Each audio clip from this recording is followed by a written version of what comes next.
आता आम्ही हे गोकर्ण बीच वरती पार्किंगला लावली आहे गाडी. हे बघा, ही पार्किंगला लावली आहे गाडी आमची. आणि आता आम्ही गोकर्ण टेम्पलला जाणार. इथे लुंगी खरेदी चालली आहे. देवळामध्ये जाताना लुंगी घालायची आहे.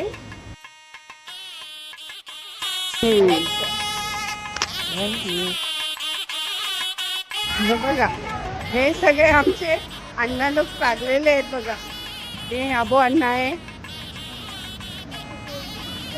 राजू अण्णा आहे आणि सर्व अण्णा आहे. आधी सगळे देव रावणाच्या त्रासाला कंटाळले होते. तेव्हा असा वर दिला तर त्याचा त्रास जास्त वाढणार. मग काय करावे बरे? त्यांनी एक युक्ती केली. रावणाच्या हाती एक पिंडी दिली.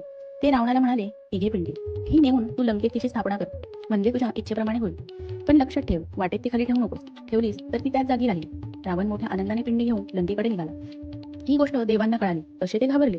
ते धावत गणपतीकडे गेले. गणपतीला सर्व हकीकत सांगितली.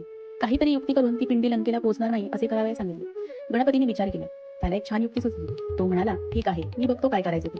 मग त्याने काय केले? त्याने गुडाख्याचे सोंग घेतले. रावणाच्या वाटेवर जाऊन उभा राहिला. फार वेळ चालल्यामुळे रावण घामाघूम झाला होता. हातातली पिंडी खाली ठेवून घाम पुसावा असे त्याला वाटत होते. पण पिंडी खाली ठेवायची नव्हती. मग काय करावे बरे? रावण विचार करत होता. तेवढ्यात त्याला तो गुडाख्याचा पोर म्हणजे गणपती समोर दिसला.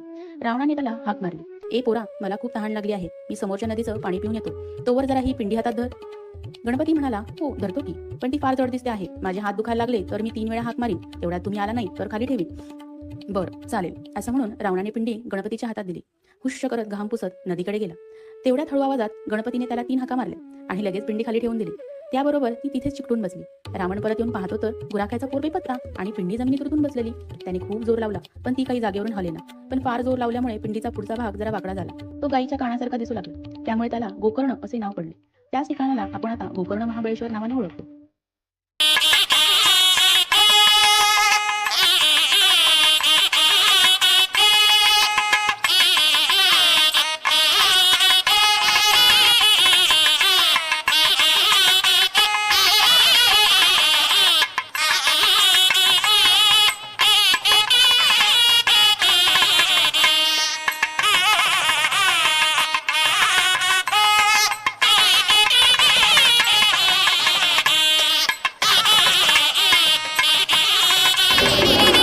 आम्ही आता इथे गोकर्ण महाबळेश्वर कर्नाटकला आलेलो आहोत.